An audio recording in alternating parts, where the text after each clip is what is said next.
Bonjour, Hamzat. Bonjour Pedro, bonjour Georges. Bonjour. Bonjour Monsieur Boukari. Votre nom c'est Hamzat Boukari. Vous vous Oui, tout à fait. présentez? Excusez-moi pour cet impair. C'est le côté souvenir d'enfance, si je peux dire ça comme ça. Mais effectivement, donc tu es devenu le pape du panafricanisme. Et donc il y avait plusieurs sujets qu'on voulait évoquer avec toi. Déjà un premier parce qu'on en a parlé il y a pas longtemps ici. Mais Et juste pour garder les formes, alors d'autant plus que tu connais Monsieur Boukari très bien. Donc, juste pour la présentation, parce que tout le monde ne vous connaît pas.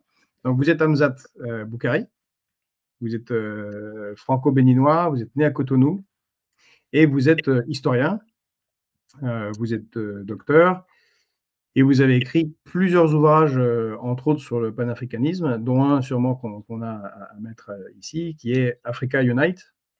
Euh, euh, et vous avez beaucoup écrit sur l'autodétermination des peuples d'Afrique, aussi sur les grands leaders. Je crois que, alors, moi, beaucoup plus en amateur, évidemment, c'est une passion commune pour certains, comme Nkrumah, Lumumba euh, ou Thomas Sankara, on va en reparler, mais je laisse maintenant voilà, Pedro continuer. Je ne sais pas si tu as le livre à mettre oui, oui, si, j'étais en train de chercher parce qu'il a été préparé.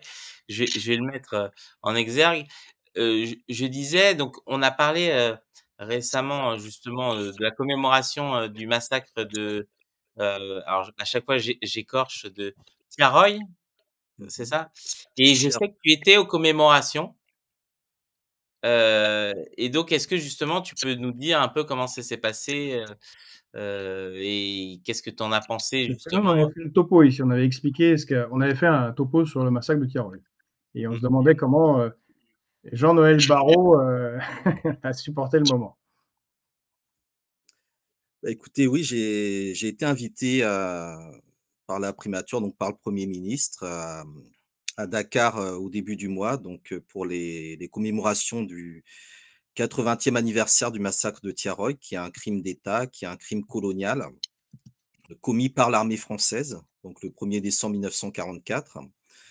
Et ce qui est intéressant, c'est que c'était la première commémoration du nouveau gouvernement sénégalais, donc avec le président Bassirou Diomaye Faye et le Premier ministre Ousmane Sonko, qui sont dans une démarche de rupture vis-à-vis de la France et qui ont compris l'importance de Tiaroy dans cette décolonisation qui reste à achever vis-à-vis de la France. Il y a une volonté de la part de ce gouvernement de produire un nouveau narratif, en tout cas de rétablir la vérité sur un certain nombre de faits et de pratiques. Il y a une nécessité aujourd'hui de connecter la question de Tiaroy avec l'actualité. Donc, quelques jours avant la commémoration, le président sénégalais a rappelé qu'il est temps que l'armée française quitte le Sénégal. Donc, la question de la fermeture de la base militaire au Sénégal. Et Et au même effectivement, moment au Tchad. et au Tchad également. Donc, le Tchad, ça a été décidé après la visite justement de Jean-Noël Barrot. Et dans le cas donc du Sénégal, donc c'est commémoration. Alors il y avait un petit débat, un petit doute pour savoir si Emmanuel Macron viendrait, mais bon, à mon niveau, il était évident qu'il ne mettrait pas les pieds à Dakar. Et donc effectivement, Jean-Noël Barrot est intervenu. Il faisait partie des 4 ou 5 discours officiels prévus lors de la cérémonie, une cérémonie qui était très bien organisée, qui s'est très bien déroulée. Alors, je dois dire que son discours a été totalement insignifiant, totalement à côté de la plaque et je pense que la France ne prend pas la mesure de l'histoire qui est en train de se jouer et est en train vraiment de Heureusement que Macron n'était pas là. Je pense qu'il aurait fait pire, parce que ses derniers passages en Afrique ont été tellement catastrophiques. alors je pense que la présence de Macron aurait été ingérable parce qu'il y a quand même toute une partie de la jeunesse sénégalaise qui est après lui et de la jeunesse africaine qui est après lui, donc je pense que sa présence aurait été ingérable. Il faut comprendre qu'il est, pestiféré. C'est fini le temps où on avait des présidents français qui se pavanaient en Afrique avec la foule qui agite le drapeau français, tout ça c'est terminé. Donc là aussi, c'est un élément dont il faut tenir compte. Il y a effectivement peut-être 10 ans, un Hollande ou même un Chirac serait venu se pavaner et cetera. Mais là, bon, on est vraiment dans un autre Ça a temps été le historique. cas, pour Chirac, il me semble, pardon, pour François Hollande à Bamako, il avait dit que c'était le plus beau jour de sa vie. Exactement, exactement. Donc aujourd'hui, on est vraiment dans une autre situation. Alors, la cérémonie a eu lieu donc, dans le camp militaire, donc c'était organisé par l'armée sénégalaise. C'est un élément également important parce que le Sénégal est un pays qui reste sur une logique républicaine, qui n'a pas suivi le même parcours que les voisins du Mali ou du Burkina ou du Niger qui, eux, ont vu des, régimes militaires arriver au pouvoir et il me semble important de mettre en avant la question de l'armée, l'honneur de l'armée, parce que la question de Tiaroy, c'est une question aussi d'honneur militaire. C'est-à-dire que l'armée française est une armée criminelle, au minimum dans le contexte colonial, mais aussi dans le contexte néocolonial, vis-à-vis d'interventions, ou de coups qui ont été montés, alors soit directement par l'armée française, soit par les officines du temps de Jacques Foccart et de ceux qui lui ont succédé. Et dans le cas du massacre de Tiaroy, c'est l'honneur tout simplement de l'armée qui est mis en jeu puisque ce sont des officiels qui ont, ordonné l'exécution, de tirailleurs qui avaient, combattu pour la France, qui avaient été faits prisonniers par les nazis, que les nazis avaient épargnés, mais que l'état-major français a fait, exécuter. Donc du point de vue de l'armée française qui est, une des équations aujourd'hui de la place de la France en Afrique, hein. C'est pour ça que Jean-Yves Le Drian a eu aussi ces fonctions-là pendant 10 ans, les affaires étrangères et la défense. Il y a évidemment une remise en cause, de sa toute-puissance et il y a la nécessité de, comment dire? De mettre en avant une autre approche, de la souveraineté africaine et ça passe par un autre narratif sur les armées africaines. Donc c'est important que cette cérémonie ait eu lieu dans le camp militaire de Tiaroy. Donc il y avait le président de l'Union africaine, donc qui est l'actuel président de la Mauritanie, qui a fait un discours, on va dire somme toute assez classique. La cérémonie a été ouverte aussi par le discours du président d'un comité d'organisation scientifique qui a été mis en place pour rétablir justement la vérité historique. Donc l'un des éléments qui est demandé à la France aujourd'hui, c'est la livraison des archives, puisqu'on sait que le massacre de Tiaroy a été couvert par l'état-major. Il y a eu des faux qui ont été fabriqués. Il y a des archives qui ont été disparues. Il y a des cartons où, quand vous les ouvrez, on vous dit ben, tous les documents ont disparu. Il y a un petit mot qui dit que tous les documents ont disparu. Donc, il y a un souci au niveau de l'état-major et des archives militaires. Il faut lever le voile sur ce qui s'est passé à Tiaroy. On a suffisamment d'éléments pour avoir, je dirais, des faisceaux d'indices et des éléments crédibles et plausibles qui pointent directement la responsabilité de l'état-major français. Mais le fait que Emmanuel Macron se soit contenté d'envoyer un courrier, alors probablement par mail au président sénégalais pour dire que voilà, la France reconnaît, nanana, etc., ça n'est absolument pas à la hauteur de l'histoire, mais c'est à la hauteur de la petitesse d'Emmanuel Macron. C'est ça aussi qui est assez particulier. On aurait pensé que pour un événement aussi important, il y ait une prise de parole un peu plus significative, mais là, on a vraiment, je pense, toute l'arrogance et le mépris vis-à-vis de cette histoire-là. Ce qui est aussi important, c'est de voir que l'approche du Sénégal est une approche où c'est le Sénégal qui prend la main.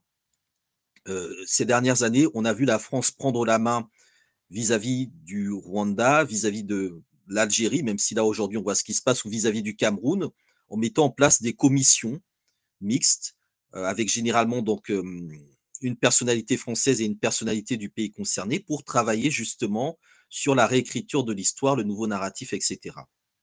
Là, dans le contexte du Sénégal, ce ne sera pas le cas. Je pense que le Sénégal va reprendre une certaine souveraineté politique, mémorielle et symbolique qui est nécessaire. Et donc, c'était l'objectif justement de cette commémoration des 80 ans de Tiaroy. Donc, il y a des annonces qui ont été faites par le président sénégalais, comme effectivement la question des archives, la question de l'enseignement du massacre de Tiaroy à l'école. Et donc, il y a effectivement une volonté, je dirais, de rupture mémorielle et aussi de réparation qui est présente à partir donc de cette cérémonie-là qui est un moment vraiment très important. Alors on a, Galicie qui nous écrit dans le fil: «On a eu un accès aux archives de 14-18 en 2019. 3 petits points, vous êtes ambitieux». C'est vrai qu'en France, on est ce pays où il y a eu, le film de Stanley Kubrick, Les 100 feux de la gloire, a été interdit, même à l'époque de Giscard d'Estaing. Donc bien, bien après la fin de la Première Guerre mondiale. C'était sur les fusillés. Je crois que tu as ton micro ouvert, Pedro. Ça résonne considérablement pour tout le monde. Sur les fusillés. Alors, je crois qu'il y a un retour dans l'ordinateur d'Hamzat. Ah. C'est possible. Ouais. Je suis pas Voilà, certain. c'était sur les fusillés pour l'exemple en particulier 1917. Il y a énormément de sujets à discuter avec vous, très, très intéressants. Donc, Pedro vous a présenté tout à l'heure comme le pape du panafricanisme. En tout cas, vous êtes un des intellectuels qui, qui traite historiquement et intellectuellement le sujet du panafricanisme, mais également qui en est un défenseur. Pour notre auditoire, c'est quoi le panafricanisme, selon Très vous? simplement, c'est un mouvement de libération, un mouvement de résistance, un mouvement de solidarité qui, au départ, est né dans les Amériques dans le contexte de la traite, donc la déportation, l'esclavage de millions de personnes au XVIIe, XVIIIe siècle, et qui, à partir en fait du XXe siècle, va accompagner les mouvements de décolonisation avec l'idée que l'Afrique, pour récupérer sa souveraineté, doit également travailler sa réunification, puisque le principe de la colonisation, ça a été d'appliquer des processus de balkanisation, c'est-à-dire de fracturer des entités politiques ou de créer des entités politiques pour les intérêts européens.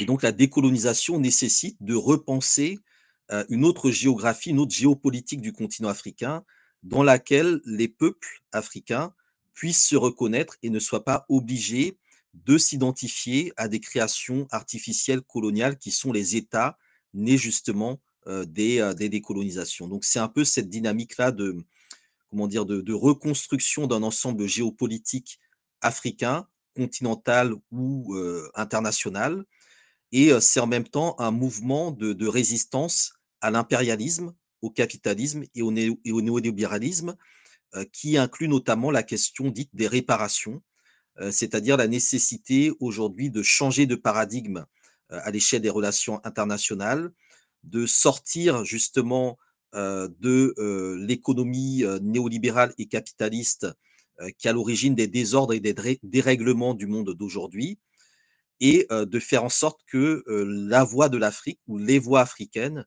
puissent également peser dans les grands débats internationaux. Alors dans cette idée d'unité, qu'il soit clair, parce qu'il y a effectivement un principe d'unité. D'ailleurs, vous écrivez votre livre, c'est Africa Unite. Si je ne me trompe pas, l'Afrique, c'est quand même plus de 50 pays, 54 pays, 55 pays. Et effectivement, les frontières, c'est ce qu'on montre aux enfants pour leur dire que voilà, il y a quand même un problème colonial, c'est qu'on a ces frontières droites bizarres qui passent au milieu du pays, qui correspondent à rien. Mais il y a quand même beaucoup de pays, il y a énormément de langues, il y a plus de 30 langues qui sont structurellement importantes.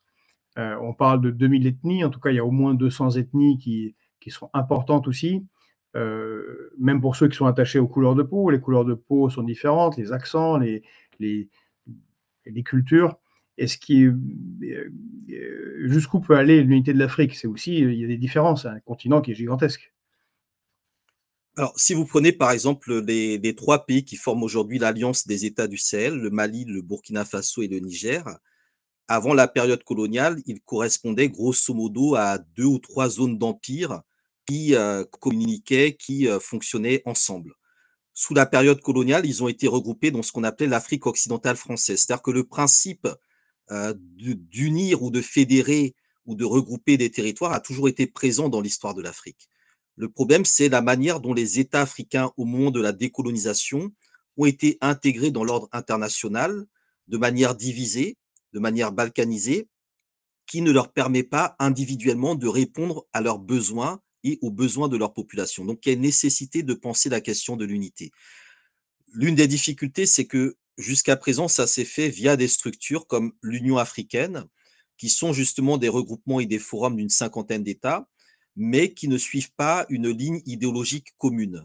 Donc il y a évidemment un travail politique, un travail idéologique à construire pour que les intérêts d'un pays comme le Mozambique puissent se concilier avec les intérêts d'un pays comme le Sénégal ou avec les intérêts d'un pays comme l'Égypte ou de l'Afrique du Sud, qui sont chacun dans des régions différentes du continent africain et qui peuvent être attirés chacun vers des géopolitiques différentes qui font éclater le continent africain et qui ne permettent pas de maintenir cette harmonie. Donc il y a un travail politique, il y a un travail idéologique, il y a un travail également culturel qui passe notamment par l'enseignement d'une histoire commune à l'ensemble du continent africain, et c'est quelque chose qui relève de la volonté politique. Je pense qu'il ne faut pas se cacher les choses, ça ne se fera pas par un coup de baguette magique. Il faut que des dirigeants, il faut que des autorités, il faut que des personnalités et des groupes prennent en main cette initiative. Et aujourd'hui, ces dirigeants, ces personnalités, ces groupes, aujourd'hui comme hier, existent. L'enjeu, c'est qu'ils arrivent aux affaires et qu'ils puissent impulser justement cette direction-là. Mais ce ne sont pas des choses impossibles. Il y a déjà eu des unités plus grandes que l'Afrique a connues. Ce qu'il faut comprendre, c'est que les fameuses frontières dont vous parlez, qui sont tracées un peu à la règle, elles correspondent à des ressources. C'est-à-dire que l'enjeu de ces frontières-là, c'est le partage des ressources, c'est l'accès à des ressources stratégiques, c'est de contrôler des territoires d'un point de vue stratégique ou géostratégique.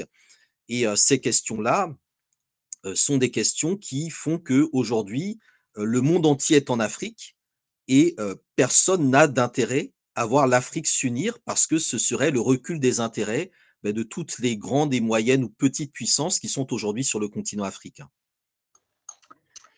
Vous parliez des dans le cadre du néocolonialisme, des politiques néolibérales, qui se sont abattues durement, sur les pays africains.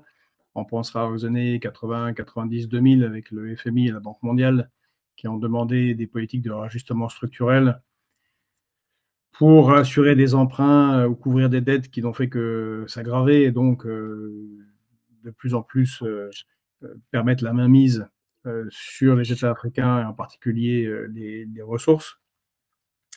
Comment vous voyez une évolution,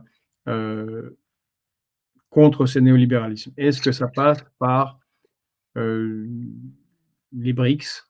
Est-ce que ça passe par un système économique, spécifiquement africain? Comment, voyez-vous la libération par rapport à ce fléau qui est mondial, hein? Il ne touche pas que l'Afrique. Récemment, la Grèce a également été, atteinte fortement, un peu de la même manière que l'Afrique et la France, peut-être n'est pas loin de connaître le même sort. Alors, il y a plusieurs questions qui se posent. D'une part, au niveau du continent africain, on a des différentiels. On a quelques pays qui sont largement intégrés dans cette logique néolibérale, qui vont être présentés dans les grands rendez-vous comme les locomotives du continent africain, mais ce sont des locomotives parce que ce sont des bons élèves du FMI. Donc, il faut voir dans quelle direction ces locomotives mènent aujourd'hui le continent africain. Il y a quelques pays qui tentent, je dirais, de constituer des alternatives, notamment sur le volet politique et économique, mais une grande majorité des pays du continent africain restent encore dans des modèles d'économie coloniale, des modèles d'économie de rente qui ne vont pas notamment dans le sens d'une industrialisation ou d'une transformation sur place des matières premières. Donc la question de la transformation des matières premières, elle est liée aussi à la disponibilité des capitaux qui font que vous avez tout un tas de pays africains qui courent derrière les investissements étrangers pour développer leur secteur, notamment minier ou extractiviste, parce qu'ils n'ont pas les capitaux nécessaires. Et c'est là notamment que la question monétaire se pose. Vous avez une quinzaine de pays africains qui sont encore dépendants du franc CFA, qui est le franc des colonies, l'ancien franc des colonies françaises d'Afrique, qui n'ont pas la souveraineté monétaire nécessaire pour réellement être maîtres de leur politique économique. Donc il y a un certain nombre de carcans à briser aujourd'hui. La question de la souveraineté monétaire, la question également de la division internationale du travail qui maintient toujours l'Afrique dans cette situation de productrice de matières premières et réceptrice de produits finis. La question également, comment dire, comment dire, de la valeur du travail sur le continent africain, La Chine aujourd'hui se déporte de plus en plus vers l'Afrique. Certains pensent que l'Afrique sera le nouvel atelier du monde au XXIe siècle. Donc toutes ces questions-là aujourd'hui se posent et à mon sens, il est nécessaire que, les pays africains mettent en place une forme de moratoire. Alors évidemment, il y a la question de la dette qui se pose, que Thomas Sankara posait déjà à son époque, mais comprennent la nécessité de, rendre complémentaires leurs économies. Aujourd'hui, les pays africains ne peuvent pas rentrer dans des logiques de compétition, ne peuvent pas rentrer dans des logiques d'accords de partenariat économique, notamment avec l'Union européenne, s'ils n'ont pas d'abord constitué leur propre marché. Et c'est là que ce qui a été mis en place il y a 2, 3 ans, qui est la zone de libre-échange continentale africaine, est relativement problématique, parce que cette zone de libre-échange vise à ouvrir en fait le marché du continent africain à tout le monde, sans que les États africains ne soient eux-mêmes maîtres de leur propre marché. Donc aujourd'hui, il y a des enjeux qui se posent. Des pays comme l'Afrique du Sud et le Nigeria, qui sont parmi les plus industrialisés, avaient longtemps hésité, en raison notamment des pressions des syndicats et des patronats, à signer leur entrée dans la ZLECAf. Aujourd'hui, cette idée que l'Afrique doit être un grand marché continental ouvert à tout le monde pose des soucis, parce que les peuples africains ne sont pas maîtres de leurs ressources. Donc il y a un enjeu de souveraineté fondamentale qui se pose. Une fois que cette question de la souveraineté est réalisée, c'est effectivement aux Africains de déterminer ce qu'ils comptent faire de leurs propres ressources, comment ils comptent échanger avec les acteurs internationaux. Et c'est là notamment que les autres perspectives, alors les BRICS ou la Chine ou d'autres puissances se posent. Alors moi, sur la Chine, ce que je constate, c'est que j'ai le sentiment que la Chine menace beaucoup plus les intérêts occidentaux depuis qu'elle a adopté des réformes liées à l'économie de marché, qu'elle a adopté un positionnement sur l'Afrique. J'ai l'impression qu'elle est une plus grande menace pour les intérêts occidentaux que quand elle se présentait fondamentalement comme communiste. Donc là, il y a cette question de voir dans quelle mesure la relation avec la Chine sera profitable ou pas réellement aux pays africains. Ce qui est certain, c'est que la diversification des partenaires est essentielle. Mais la priorité, c'est que l'Afrique soit son propre partenaire. Donc l'enjeu du commerce intra-africain se pose. Ce commerce intra-africain nécessite des infrastructures, nécessite de la consommation et du crédit, nécessite donc tout un mécanisme et un écosystème endogène et vertueux que les convoitises de l'extérieur ne permettent pas. L'autre possibilité, effectivement, c'est la question des BRICS. Alors, on a quelques pays africains, notamment l'Éthiopie, évidemment l'Afrique du Sud et donc l'Égypte aussi, qui sont aujourd'hui dans les BRICS. Euh, à mon sens, il y a une ouverture intéressante vers les BRICS. Maintenant, la question qui se pose, c'est dans quelle mesure les BRICS vont s'écarter des logiques néolibérales propres au G7 ou au G20, puisqu'il y a quand même un certain nombre de pays des BRICS qu'on va retrouver dans le G20 aujourd'hui, ou au contraire reprendre quelque part une forme de néolibéralisme du Sud, peut-être un peu plus adouci, mais qui n'ira pas forcément au bout dans l'intérêt des populations. Donc pour moi, il y a, je pense, cette ligne de faille qui va se poser, et la manière dont l'Afrique pourra peser sur la question des BRICS va nécessairement réorienter également la ligne des BRICS. Donc pour moi, on est vraiment dans une période où il y a un champ des possibles qui peut s'ouvrir, mais en même temps, il ne faut pas, je dirais, minorer l'influence économique des moyennes puissances émergentes. Je pense à un pays comme la Turquie, qui est de plus en plus présent sur le continent africain. On peut également parler des pays du Golfe, qui ont également une présence de plus en plus importante au niveau des États africains. Il y a d'autres pays africains qui regardent plus vers l'Amérique du Sud. Donc à l'époque, c'était les relations notamment avec le Brésil, voire le Venezuela sur d'autres enjeux. Donc aujourd'hui, l'Afrique est au centre, je ne dirais pas d'une nouvelle mondialisation, mais elle est à la fois convoitée pour ses ressources, regardée pour sa démographie, qui peut être productrice de richesses à la fois sur le continent, mais également à l'extérieur du continent, d'où la question des migrations. Lorsque le Kenya fait un accord avec l'Allemagne pour envoyer des travailleurs kenyans en Allemagne, on doit se poser quand même un certain nombre de questions. Et troisièmement, la question du marché, puisque vu la démographie qui s'annonce sur le continent africain, c'est ce continent-là qui sera le marché du XXIe siècle, mais il faut qu'il soit contrôlé par des Africains.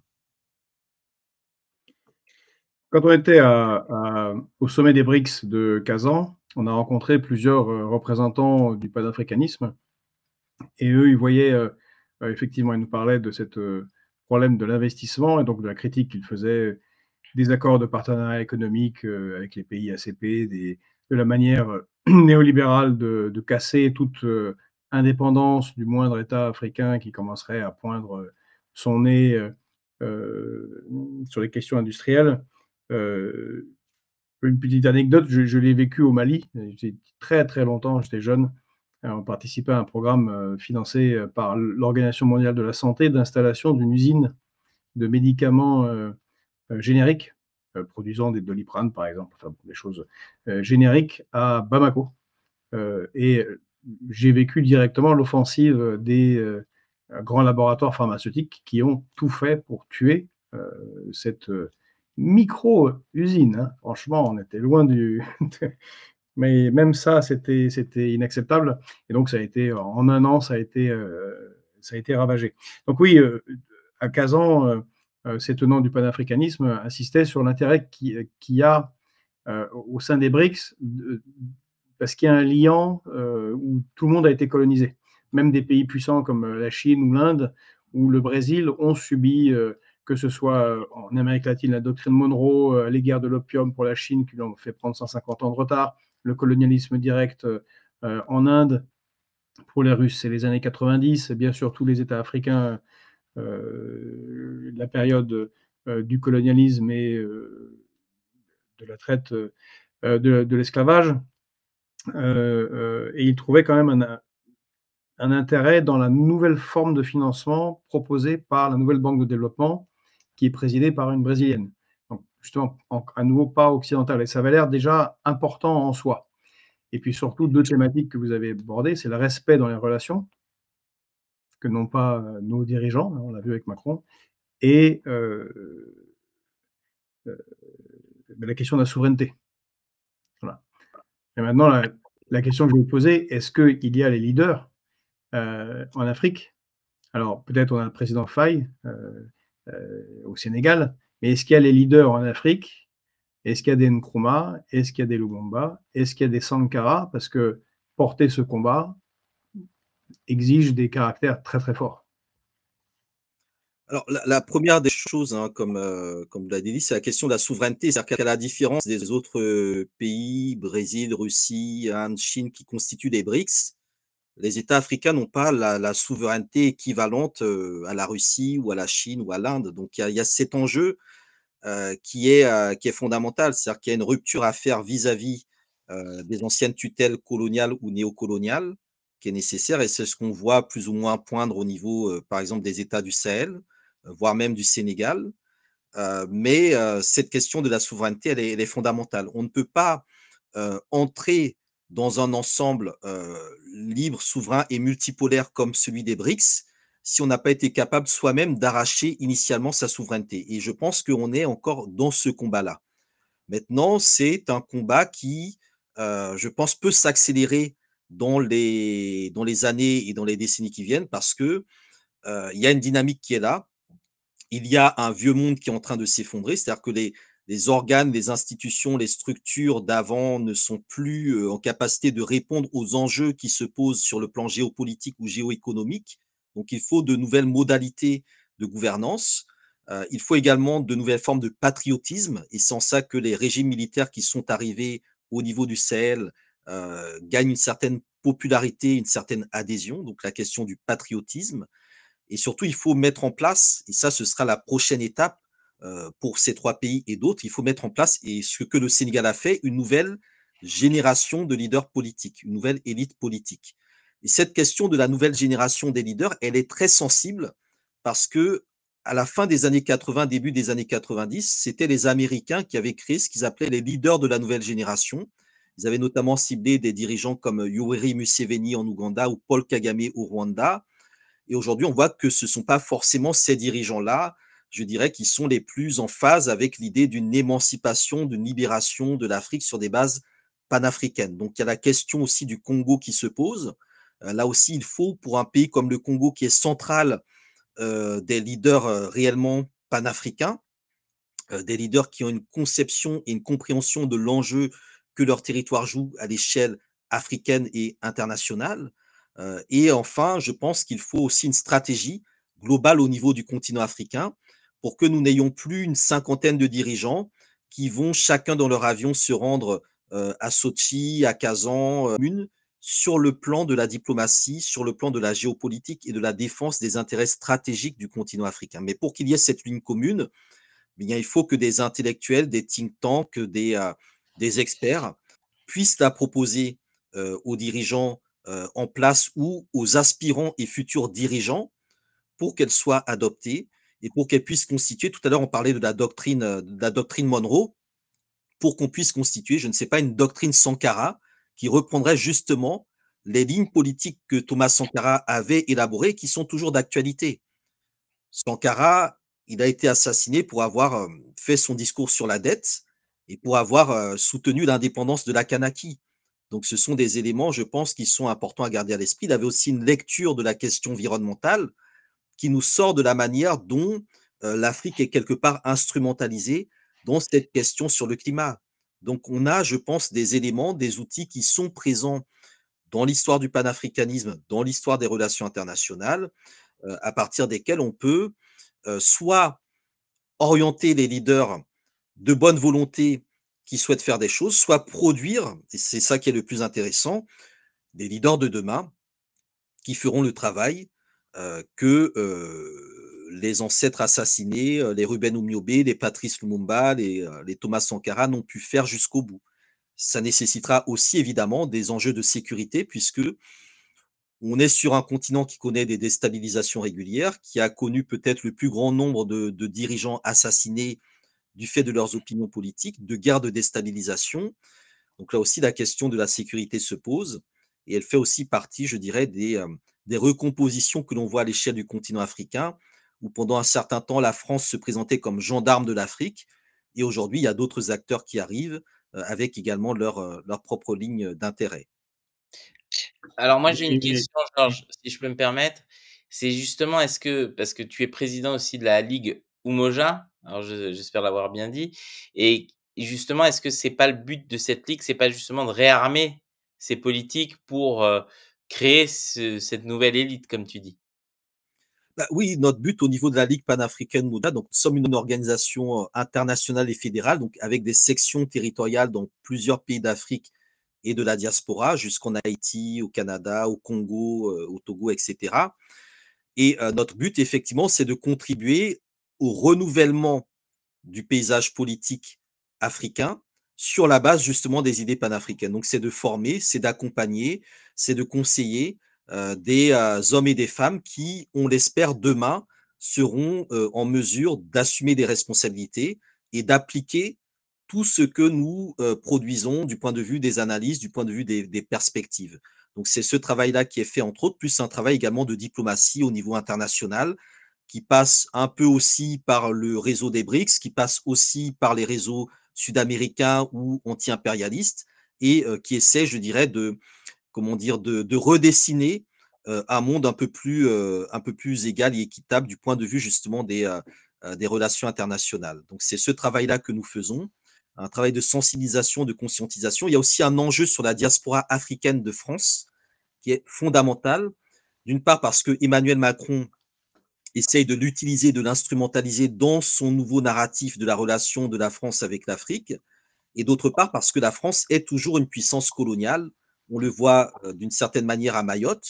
Voilà, je pense que vous en aviez parlé précédemment, mais c'est quand même le reflet d'une situation coloniale très particulière. Lorsque Emmanuel Macron dit qu'il s'y rendra, c'est aussi pour réaffirmer la colonie, enfin la dimension coloniale de la relation à Mayotte. Lorsque les médias français disent que Mayotte est coupée du monde, Mayotte est une île qui fait partie d'un archipel qui est celui des Comores. Donc comment peut-on dire que cette île est coupée du monde quand on a mis en place des politiques qui visent justement à l'isoler et à la couper de son espace? Donc il y a un certain nombre d'enjeux panafricain qui traite de la décolonisation de la France et de la nécessité sans doute aussi pour ce pays de changer de république parce que son modèle est fatigué. Il est dans une crise qui peut faire penser à la quatrième république, qui amène à mettre un premier ministre de troisième république, donc qui est totalement dans le logiciel colonial. Donc pour moi, il y a aujourd'hui un enjeu qui se pose en sachant que Macron est aussi quelqu'un qui est dans une logique un peu napoléonienne, qui est quelqu'un qui est venu pour casser beaucoup de choses, mais qui est en même temps revenu pour rétablir des formes de domination et d'oppression. Donc il faut qu'il y ait, du point de vue des communautés africaines, des diasporas africaines et afrodescendantes, donc Caraïbes, Guyane, Kanaki, une compréhension de ces enjeux, et c'est ce sur quoi justement nous travaillons également. Je crois que dans le fil, vous parliez de il faut choisir entre le champagne pour quelques-uns et de l'eau potable pour tous. Parce qu'il y avait une discussion sur la citation de Sankara sur la justice et l'égalité. Vous parlez d'arracher sa souveraineté, qui est un terme fort et je crois juste, d'arracher la souveraineté, ce qui n'est pas encore le cas réellement, comme vous l'avez bien dit. Et là, justement, on a au Sénégal quelque chose d'intéressant qui se passe avec M. Sonko, Premier ministre de M. Faye. On dit Faye ou Faye? À chaque fois, j'ai l'impression qu'il y a les deux prononciations, mais bon, Faye. Le président Faye et le Premier Sonko. Donc, on l'a dit, rupture des accords militaires avec la France, demander à ce que les soldats français quittent le territoire sénégalais, avec une très belle formule, j'avais trouvé, du président sénégalais, qui avait dit il n'y a pas de problème d'avoir des coopérations et des accords militaires, mais je ne vois pas de base militaire sénégalaise en France. Et donc, je ne vois pas pourquoi il y aurait de base militaire française au Sénégal. L'argument est imparable. Le Premier ministre Sonko avait évoqué, je me souviens, l'année dernière, il me semble, la question du franc CFA. Et là, quand on parle d'arracher sa souveraineté, on a cette vieillerie qui est le franc des colonies françaises d'Afrique, il me semble, le nom originel, qui est toujours là, sur 14 pays. Il n'y a pas d'indépendance, il n'y a pas de souveraineté si on ne contrôle pas sa monnaie. Donc, est-ce qu'il y a une étape, est-ce que M. Sonko c'était juste des mots, c'était une rhétorique, ou il y a déjà quelque chose se met en place? Oui, alors juste avant, je voudrais juste rajouter dans les éléments de souveraineté, il y a la question de la rupture des accords de pêche avec l'Union européenne. C'est Oui, bien extrêmement sûr. important parce que la question de la pêche, c'est la souveraineté sur les mers, sur nos mers. Et également, c'est un des moteurs les plus importants de l'économie sénégalaise, de l'alimentation également du peuple sénégalais. Et c'est aussi en lien avec la manière dont la migration se fait par les côtes depuis le Sénégal. Donc cette rupture qui a valu au Sénégal une sanction de l'Union européenne s'inscrit aussi dans cette volonté de récupérer la souveraineté. Sur la question monétaire, elle est un peu plus complexe parce que le franc CFA, c'est un mécanisme monétaire qui enchaîne plusieurs pays entre eux et qui les enchaîne, à la fois collectivement et individuellement avec la France. C'est-à-dire que c'est une monnaie qui est, un peu comme l'euro, qui circule dans plusieurs pays et là, la question d'en sortir, se pose, de savoir est-ce qu'il faut en sortir séparément? Donc chaque pays en sort séparément avec peut-être une monnaie nationale, ou est-ce qu'il faut une sortie collective? Et ce qui était en place il y a, encore 5 ou 6 ans, avant que Macron fasse un coup d'État sur, cette question, c'était l'idée d'une monnaie de la CEDEAO, c'est-à-dire des pays d'Afrique de l'Ouest, la Communauté économique des États d'Afrique de l'Ouest. C'est, 15-16 pays qui, travaillent en fait sur leur monnaie commune, qui, regroupe donc, les 8 pays qui utilisent le franc CFA et 7 autres pays qui ont, leur propre monnaie nationale, dont notamment le Nigeria qui était un peu le moteur de ce projet-là. Et donc en 2019, Macron est venu faire un coup d'État sur cette question-là, en 2019 et 2021, en annonçant que, avec Alassane Ouattara, qui est un fervent défenseur du franc CFA, le président ivoirien, que bah, le franc CFA c'est terminé et que maintenant ça allait être l'éco. Et donc cette intrusion de la France dans un débat monétaire intra-africain a créé beaucoup de grabuge et a d'une certaine manière coupé l'herbe sous le pied au Nigeria qui avait un projet de monnaie commune au niveau de la CEDEAO. Donc depuis, on est, je dirais, dans une période de confusion où, dans le cas du Sénégal, Sonko, dans son programme politique de l'époque, hein, l'avait déjà dit que si le Sénégal ne parvenait pas, dans le cadre de l'UMOA, qui est l'union des pays qui utilisent le franc CFA, ou de la CEDEAO, donc qui regroupe également les pays qui n'utilisent pas le franc CFA, à mettre en place une monnaie commune à tous ces États-là, eh bien, le Sénégal n'exclurait pas la possibilité de mettre en place sa propre monnaie nationale, en sachant que la question de la monnaie, elle est aussi liée à la question de la gouvernance et de l'État. Si le Sénégal rentre dans un projet de monnaie commune, cela nécessitera nécessairement un État fédéral ou en tout cas une gouvernance commune sur la question monétaire. Et là, il y aura des arbitrages entre les différents puissances ouest-africaines. Le Nigeria, qui représente les 2 tiers du PIB de l'Afrique de l'Ouest, qui est le siège de la CEDEAO, qui voudra nécessairement peut-être la présidence de cette banque centrale de tous les États. La Côte d'Ivoire, qui est deuxième ou troisième avec le Ghana, qui voudra également, je dirais, ses intérêts. Donc, il y a au fait des batailles internes sur la gouvernance de cette potentielle monnaie commune. Et donc, l'une des possibilités qui peut être la plus simple, selon moi aussi, ben, c'est que chaque État récupère sa monnaie, crée sa monnaie ou fasse l'expérience de la souveraineté monétaire, et qu'après, peut-être un peu plus tard, on retourne vers une logique de, comment dire, de monnaie commune. Alors, C'est il faut là, c'est là, c'est là savoir où les. Pardon. un pays comme, juste pour terminer, un pays comme le Mali, qui utilise aujourd'hui le franc CFA, à l'indépendance du Mali, Modibo Keïta était sorti du franc CFA et il avait mis en place le franc malien. Après, il y a eu un coup d'État contre Modibo Keïta et puis le Mali est revenu bien plus tard dans le franc CFA. La Mauritanie, qui était dans le franc CFA, est sortie du franc CFA. Elle était même sortie à un moment de la CEDEAO. Aujourd'hui, elle est en train de revenir dans la CEDEAO. Donc, la Guinée, qui est dans la CEDEAO, a sa monnaie lors de la rupture avec le général de Gaulle en 1958. Donc, la question d'une monnaie nationale n'est pas quelque chose qui est extraordinaire. D'ailleurs, la majorité des pays dans le monde ont leur propre monnaie. Il y a effectivement au niveau de l'Europe où il y a l'euro bon, qui a effacé les monnaies nationales, mais la majorité des États dans le monde ont leur monnaie nationale. La majorité des États africains ont chacun leur monnaie et ça n'empêche pas, je dirais, ces États de fonctionner et d'échanger entre eux. La question du franc CFA, c'est que le commerce intra-zone au niveau du franc CFA n'est que de 12%, alors que c'est une monnaie qui aurait été censée doper le commerce intra-africain. Mais en réalité, c'est une monnaie qui lie tous ces États-là à l'économie française, au trésor français, au budget français. Et c'est cette rupture aujourd'hui qu'il faut faire, tout en repensant comment, d'un point de vue latéral, on va repenser l'intégration des économies africaines. Et donc ça nécessite également de repenser l'appareil de production africain pour que les Africains produisent pour des Africains, pour de la consommation africaine et des besoins africains. Et donc, ça rejoint la formule de Sankara, produisons ce que nous consommons, consommons ce que nous produisons. Je pense que c'est la ligne d'état d'esprit à avoir pour justement opérer ensuite une révolution monétaire qui fasse sens.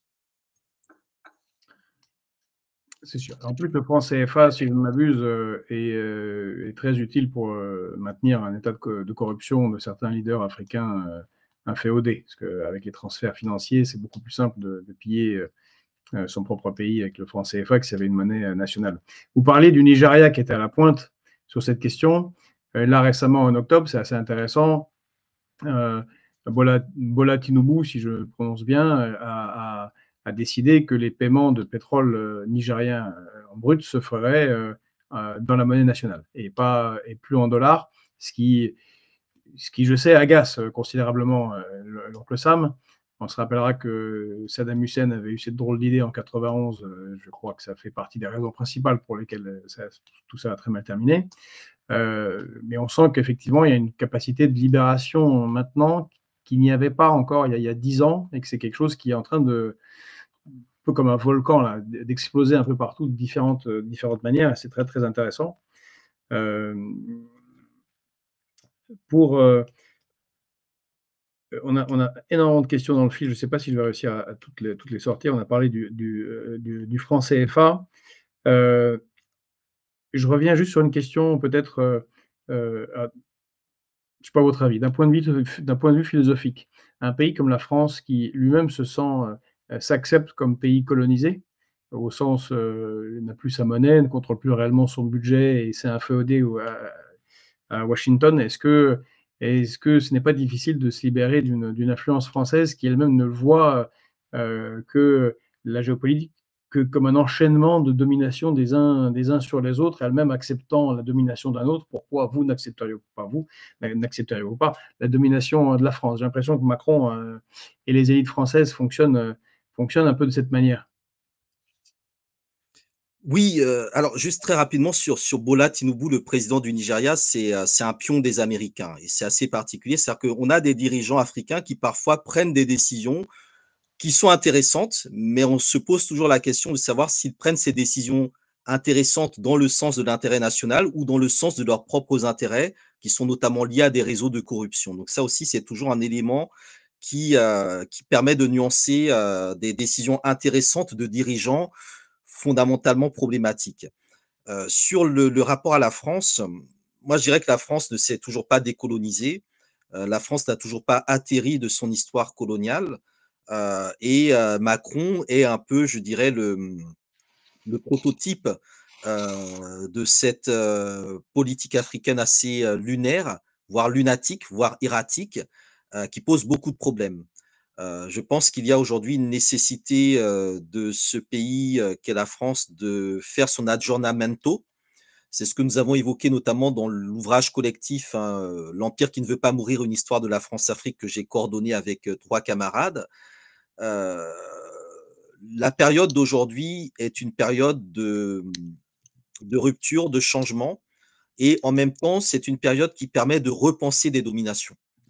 Un pays comme la Centrafrique, qui a été l'un des premiers à passer, entre guillemets, dans le camp des Russes, à rompre avec la France, aujourd'hui est en train de revenir totalement dans le giron de la France. Le président Touadéra a rencontré Macron, il y a des plans qui ont été mis en place, etc. Tout ça. Il y a un autre élément qui est qu'on est dans des logiques de plus en plus affairistes. Aujourd'hui, la France-Afrique, elle veut se tourner vers les pays anglophones, le Nigeria déjà, le Kenya, où aura lieu le prochain sommet France-Afrique, parce qu'il y a des recherches d'opportunités nouvelles.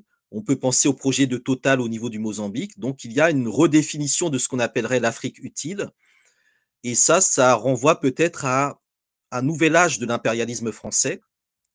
Areva va être, enfin Orano va devoir quitter probablement le Niger. Ils ont arrêté leurs opérations, ils se sont réorientés vers d'autres zones. Donc, on voit bien qu'il faut distinguer ce qui relève de l'État et ce qui relève, je dirais, des multinationales et de l'impérialisme. Je ne suis pas certain, par exemple, que sur la question du franc CFA, les positions soient les mêmes à Bercy, à l'Élysée et au niveau des entreprises du CAC 40. Les entreprises du CAC 40, elles ont besoin de consommateurs africains qui achètent leurs produits. Elles ont besoin que les Africains puissent s'endetter, vivre à crédit, consommer, et le franc CFA ne le permet pas.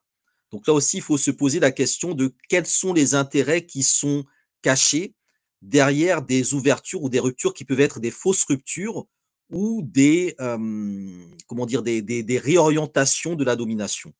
Alors, lorsque la France a été chassée du Sahel, on a vu des experts soit annoncer que la France pourra maintenant agir de manière cachée en faisant des déstabilisations. Donc, c'est assez cocasse de dire publiquement qu'on pourra déstabiliser secrètement, ou d'autres qui ont dit ben, on va se préparer pour revenir à l'horizon 2040-2050. Donc, on est sur un État qui a de la mémoire, qui a de l'histoire, qui a de la rancune, ou même de la rancœur. Et je pense qu'il y a beaucoup de ça dans la manière dont la France aujourd'hui voit son déclin en Afrique. Il y a quelque chose de très affectif, de très du dépit amoureux. Et c'est tout cela que représente Macron dans ses gesticulations. Voilà, quand il convoque les présidents africains, quand il leur dit dites-moi que vous voulez que la France soit à côté de vous, il y a vraiment quelque chose de comment dire, de pathologique. Il y a quelque chose de très inquiétant C'est et de vrai, ce vous avez raison. C'est qui dirige ce pays-là. un psychanalyste, c'est l'analyse qu'il ferait, je pense. Quand il a été élu en 2017, enfin moi je voyais les choses venir de loin. Voilà, l'idée d'abolir les clivages, etc. Bon, c'est la Startup Nation. Bon, je pense qu'on ne peut pas être surpris de la tournure que les choses ont prise aujourd'hui. Après, du point de vue africain, on est un certain nombre à dire sous cap que finalement c'est un président qui nous a permis d'accélérer quelque part la rupture et qu'il a fait énormément entre guillemets d'erreurs, mais il a fait tellement d'erreurs qu'on se pose la question de savoir si ce sont vraiment des erreurs. Voilà, c'est-à-dire qu'on se pose la question de quel est le plan réel. parce que tout est fait finalement pour, aller dans le sens, je vais pas dire d'un déclin de la France ou d'une chute de la France, mais, voilà, il y a quelque chose de très particulier. Il y a Mais un ex on a la même analyse, sachez, parce que si on regarde toutes les 7 années de présidence Macron jusqu'à maintenant sous l'angle de la construction de la souveraineté européenne, donc de la fin de l'État-nation, bah, ce qu'il fait a une certaine cohérence et est plutôt efficace. Donc, si l'objectif était d'affaiblir l'État-nation France de toutes les manières possibles, de se ridiculiser devant le président Tshisekedi à signer le traité d'Aix-la-Chapelle, il est, il est, il fait du bon boulot. Vous parliez de la CEDEAO, ce week-end, il y a eu le sommet de la CEDEAO. Et vous y étiez, il me semble, ou Alors non? non, non, je n'y étais Ah, pas, j'ai donc cru que vous y étiez. Bon, c'est pour savoir s'il y avait quelque chose d'important qui a été pris comme décision et, lié à cela, enfin lié à la discussion qu'on a eue juste avant, ce que vous avez dit sur la monnaie, juste pour avoir votre avis. Donc le sommet de la CEDEAO, et est-ce que Kadhafi, a aussi été éliminé parce qu'il avait une velléité d'unité, africaine et qui proposait justement une démarche vers une monnaie africaine. alors Kadhafi a été, éliminé parce qu'il avait sans doute beaucoup trop d'informations. Bon, Sarkozy voulait personnellement l'éliminer, bon, parce qu'il avait aussi financé probablement sa campagne. Il avait sans doute pas mal de secrets, les infirmières bulgares et cetera. C'est un personnage également qui a, d'une certaine manière, terrorisé et amusé l'Occident. Voilà, c'est-à-dire que l'Occident a construit aussi des «caricatures» entre guillemets de dictateurs entre guillemets «africains» ou arabes, dont Kadhafi entre guillemets faisait partie, et comme d'habitude donc avant de tuer quelqu'un physiquement, on le tue médiatiquement, et ça a été le cas de Kadhafi qui, à mon sens, a commis l'erreur au tournant du XXIe siècle de vouloir réintégrer la communauté internationale, en pensant que le XXIe siècle allait être un siècle, je dirais, de relations équitables. Il avait une approche très fraternelle vis-à-vis de Barack Obama. Heu, Moi, j'avoue, j'ai été surpris par certaines formes de naïveté, dans la manière dont il a été, éliminé, et dans la manière dont, la question de la Libye a été traitée. Kadhafi avait repris effectivement le financement de l'Union africaine, qu'il a grandement constitué à créer, qu'il voulait d'ailleurs établir au niveau de la Libye. Il se proclamait roi des rois d'Afrique. Il avait un projet continental, principalement, sur des questions de financement d'infrastructures, de monnaie continentale adossée au dinar or, qui aurait effectivement, à l'époque de la fin des années 2000, contribué à la crise, du dollar et la crise de l'euro, qui aurait peut-être éteint le système monétaire tel qu'il existait à l'époque.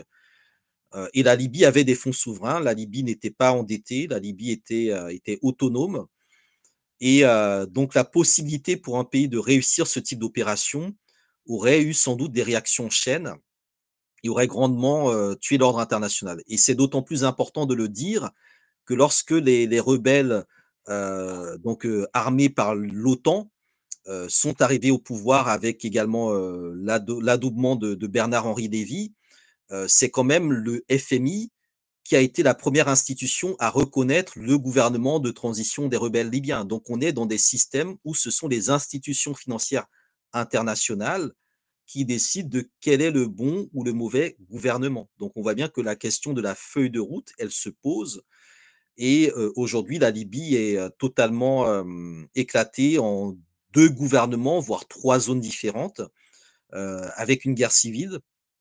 Alors que c'était le pays considéré comme le plus développé du continent africain du point de vue de l'indice de développement humain sous Kadhafi.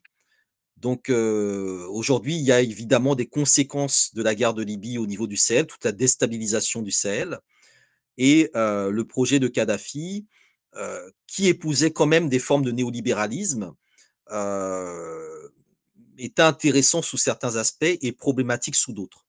Donc à mon sens, aujourd'hui, il n'est plus viable sous sa forme de l'époque. Il faut le repenser différemment. Je pense qu'on a suffisamment comment dire? De plans qui ont été élaborés sur les dernières années pour le continent africain qu'on peut aujourd'hui, relancer.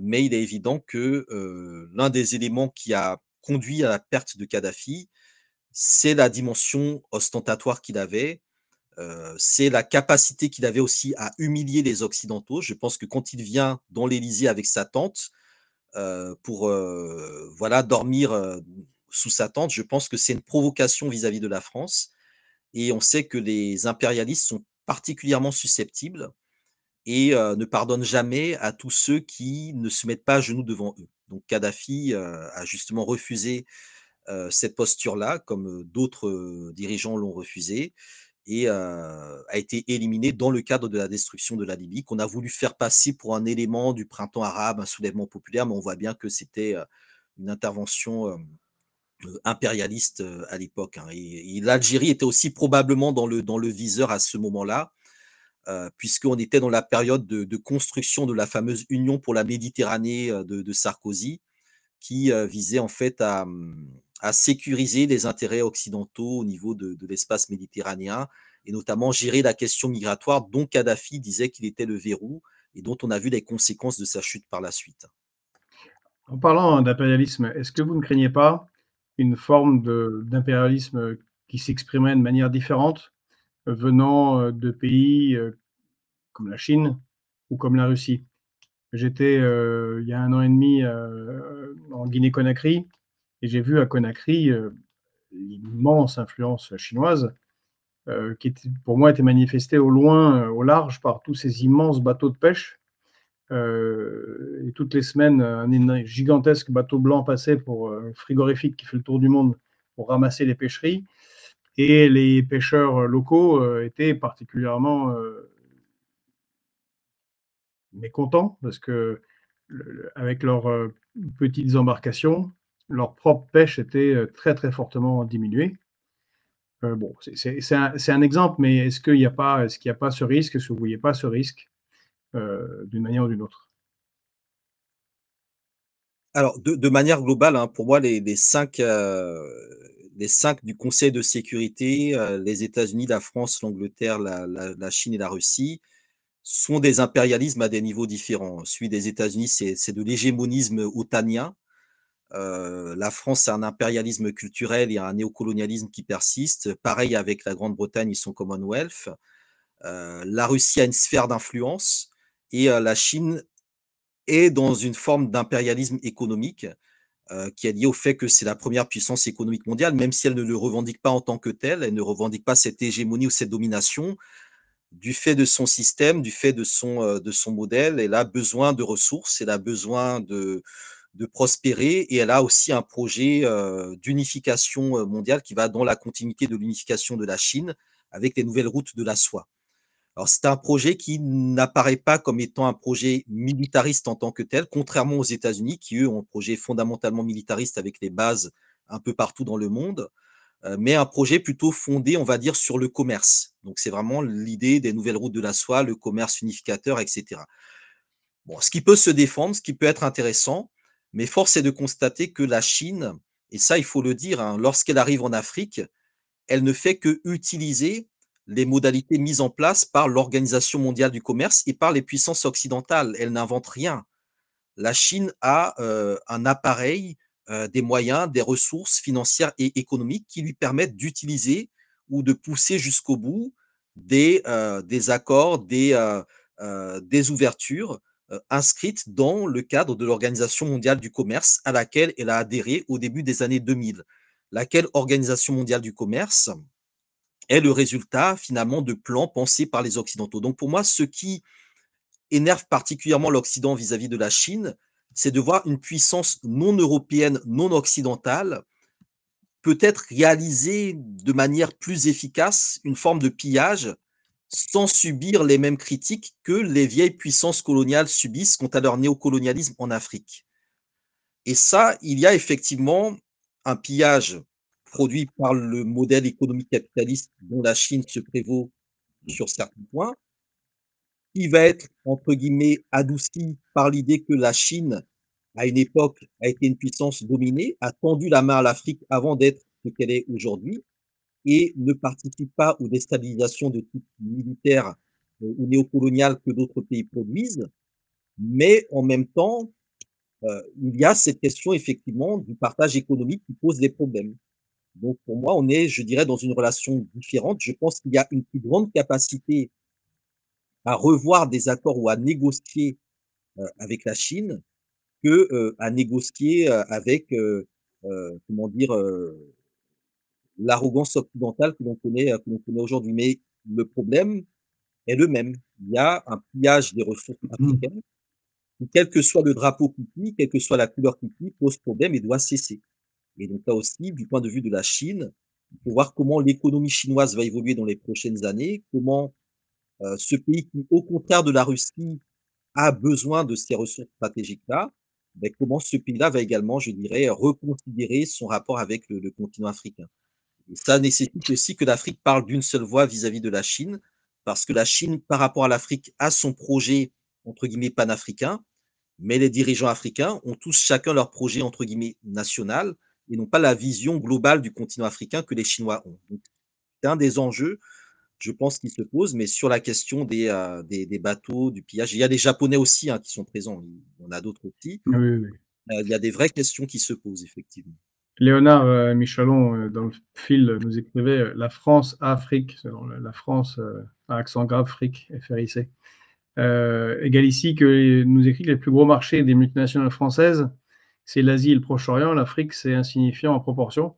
Alors, je ne crois pas me tromper, vous me direz le contraire, mais les Français ne se rendent pas compte des avantages colossaux qui sont tirés des ressources. Comme ça, de mes souvenirs, on est à 5 points de PIB, ce qui est colossal. Si tout chacun voudra le dira comme il veut, soit le pillage, soit le commerce avec l'Afrique cesse ou est réduit, on ne se rend pas bien compte de l'effet sur l'économie française, mais il va être assez important. Mais comme c'est le désastre un peu partout, hein, c'est pas sûr que ce soit lié immédiatement à ça dans la tête des gens. J'avais une question concernant l'immigration. Oui. Vous l'avez dit, la population augmente considérablement en Afrique. C'est un des moteurs en ce moment de l'humanité de ce point de vue-là. Thomas Sankara écrivait il faut que l'école forme des patriotes et non des apatrides. Euh, En dehors du pillage des ressources, il y a aussi le pillage des cerveaux, qui est un des socles de la puissance occidentale. Que ce soit des cerveaux africains, mais aussi des cerveaux maintenant des dernières années d'Europe de l'Est, avec l'effondrement du bloc communiste, des cerveaux chinois, des cerveaux indiens. Euh, Comment faire pour que il y en a certains qui sont un peu extrémistes, hein, et Kemi Seba a des positions particulières, mais enfin lui, voilà, il a fait le chemin de retour euh, euh, vers l'Afrique. Comment vous voyez ça, vous de votre côté, pour qu'il n'y ait plus cette perte de matière grise? Parce que sans matière grise, pour trouver justement les leaders et ceux qui vont faire les pays et vont faire l'Afrique de demain, c'est plus compliqué. Oui, je voulais juste rappeler que Bouygues, Total, Bolloré, tout ça, c'est en Afrique, hein, qui font leurs marges. Air France, c'est en Afrique qu'elle fait ses marges, donc c'est quand même important de rappeler que les entreprises stratégiques françaises, celles du CAC 40, sont présentes en Afrique, hein. Auchan, et cetera. C'est vraiment très important et le profit de ces entreprises continue de croître, mais c'est le pourcentage par rapport au marché qui diminue. Donc la France continue, les entreprises françaises continuent de gagner de l'argent chaque année en Afrique. C'est juste que le marché est plus grand, donc en pourcentage, ça diminue. On ne se Sur la rend pas compte encore une fois, pour l'auditoire, les accords de partenariat économique imposés par l'Union européenne de libre-échange, euh, ça ressemble au début du colonialisme, hein. C'est avant d'aller piller des ressources, c'est trouver des débouchés pour les productions européennes. C'est à ça que ça sert. Ça casse l'industrie et l'agriculture africaine, mais c'est énormément de bénéfices. Et donc, par rapport à ce que je vous disais de Thomas Sankara sur l'immigration, sur le pillage des cerveaux, et ainsi de suite. Oui, bah, sur cette question-là, en fait, il faut, bah, un travail déjà de décolonisation des savoirs. Donc c'est un travail de longue haleine parce qu'en fait, la domination coloniale s'est enracinée, c'est-à-dire qu'il y a ce qu'on appelle une France-Afrique universitaire, une France-Afrique médiatique et académique, qui fait partie de l'appareil de propagande, de l'appareil de, comment dire, de déconscientisation. Et c'est pour ça que tout à l'heure, je parlais notamment de Bolloré, qui s'est retiré notamment de ses infrastructures lourdes, les ports, pour réinvestir dans tout ce qui relève de l'immatériel, de l'imaginaire, des médias, etc. Donc c'est très important de comprendre que le contrôle des esprits joue un rôle essentiel dans la capacité à maintenir des dominations économiques et à faire que les populations d'elles-mêmes se satisfassent de la domination dans laquelle elles sont. Maintenant, il y a un travail effectivement de reconstruction du modèle éducatif scolaire et universitaire africain, sachant que c'est un modèle qui a été détruit dans le cadre des ajustements structurels des années 90-2000, où on considérait que l'éducation ne méritait pas d'investissement économique. Donc aujourd'hui, avec la pression démographique, il est nécessaire que la question de l'école, la question de l'éducation soit au centre des réformes. Moi, ma position, elle est très claire. Il faut que je considérerais comme panafricaniste un régime comme, je ne sais pas, celui du Mali, du Burkina ou du Sénégal, le jour où l'enseignement de l'histoire du panafricanisme sera obligatoire à l'école. Tant que ce travail-là n'est pas fait, les moyens d'une révolution dans la durée ne sont pas mis en place. Donc la question de l'éducation, elle est essentielle. Le deuxième élément, la question de la formation professionnelle. Nous avons beaucoup de jeunes volontaires, motivés, enthousiastes, qui se forment, mais qu'ils ne disposent pas des débouchés professionnels sur le continent africain. D'où la nécessité de mettre en avant la question de l'industrialisation, de transformer les ressources sur place, de créer des vrais marchés locaux, des vraies chaînes de valeur totalement intégrées à l'échelle du continent africain. Et donc ça, encore une fois, c'est un travail qui relève d'une volonté politique. Ce qui est évident, c'est que si on prend le cas du Sénégal, entre Macky Sall et Bassirou Diomaye Faye, lorsque Macky Sall vient en France pour signer des accords pour sauver une entreprise française de la faillite en lui faisant financer la construction d'une infrastructure de transport au Sénégal, eh bien, il crée de l'emploi pour la France, donc il satisfait totalement Emmanuel Macron, mais ces emplois-là ne vont pas être profitables à la jeunesse sénégalaise qui, elle, va prendre le bateau pour quitter le Sénégal. Et voilà. Donc, la rupture qui est faite aujourd'hui au niveau du Sénégal, ben, c'est de dire qu'on va ramener un peu tout ça à la maison. On va voir comment précisément construire et produire nos propres chaînes de valeur pour utiliser les cerveaux africains à la transformation du continent africain et du Sénégal. C'est, je pense, un enjeu important. L'autre élément important, c'est les retours de la diaspora. Il y a de plus en plus de personnes de la diaspora compétentes, formées, expérimentées, qui rentrent en Afrique, soit pour ouvrir des secteurs dans lesquels il y a de la demande, soit pour accompagner des réformes au niveau de quelques États qui ont compris l'intérêt de s'appuyer sur des personnes qui ont une connaissance justement de leur domaine au niveau international. Donc ça, ce sont je pense, des éléments et des pistes qui sont aujourd'hui sur la table. Il y en a d'autres, mais il est évident que vu la pression démographique, quand vous allez sur le continent, partout, vous voyez des enfants, des enfants, des enfants, des enfants. Il faut que la question de l'éducation soit vraiment au centre du jeu et que cette question soit pensée de manière stratégique et constructive. Parce que c'est une vraie question qui est compliquée. Si je prends par exemple les pays d'Europe de l'Est, j'avais rencontré un ministre bulgare qui me disait, mais comment vous voulez qu'on lutte? On forme des médecins cardiologues à Sofia. Qui va aller faire cardiologue au centre de la Bulgarie pour 500 à 600 euros par mois, quand on lui passe un coup de fil et on lui propose 4000 à Paris, à Londres, tout de suite, pour commencer. Ça rejoint, puisque je vois que ça insiste beaucoup, et Pedro ne fait pas le suivi là, des débats qu'il y a sur le fil. Il y a quelqu'un qui veut absolument poser la question, en Stinger, qui dit voilà, est-ce que l'intervenant a parlé des gens qui foutent la merde, bon, pour l'expression, en France, soi-disant pour venger la colonisation. Je lis ça à cette question parce qu'il y a des intellectuels en France qui parlent de la colonisation, mais tout en restant en France. Et quel est le levier pour les États africains, par exemple pour le Sénégal, qui a pris cette voie-là, quel va être son levier pour faire revenir la diaspora dont vous parliez?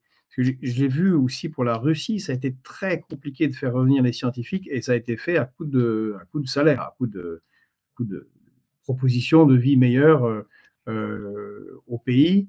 C'est pareil pour la Chine qui est pourtant extrêmement puissante économiquement. Ce n'est que l'année dernière qu'il y a un processus de retour. Je crois que c'est 20 000 scientifiques chinois, mais avant c'était l'inverse, c'était une perte continuelle.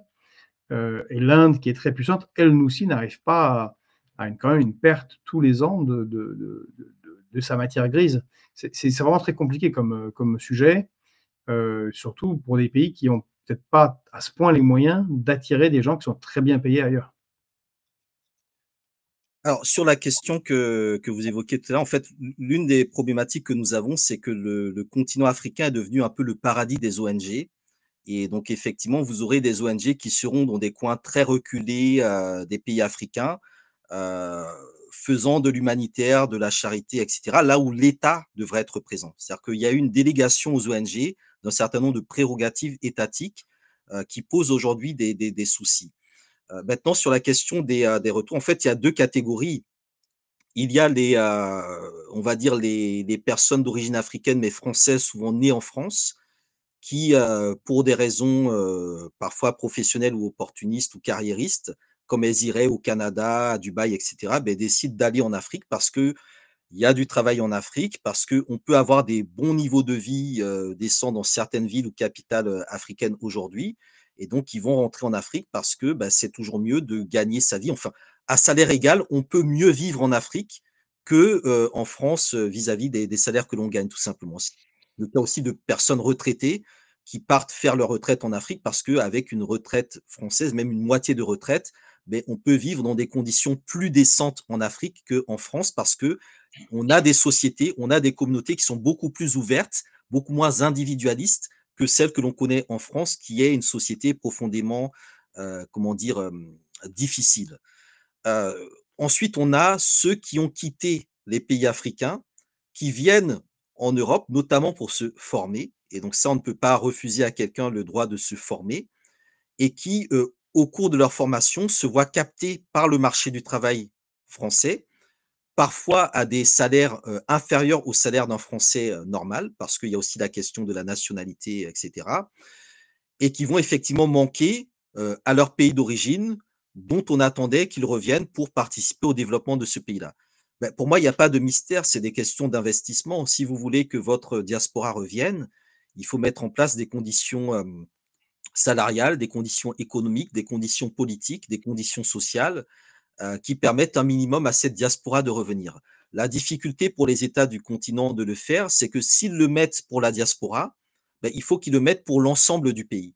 C'est-à-dire qu'on ne peut pas mettre en place des salaires privilégiés pour un médecin qui est à Paris, qui veut rentrer à Dakar, si le médecin qui est resté à Dakar n'a pas lui-même le même salaire. Donc, il y a cette quadrature du cercle à répondre.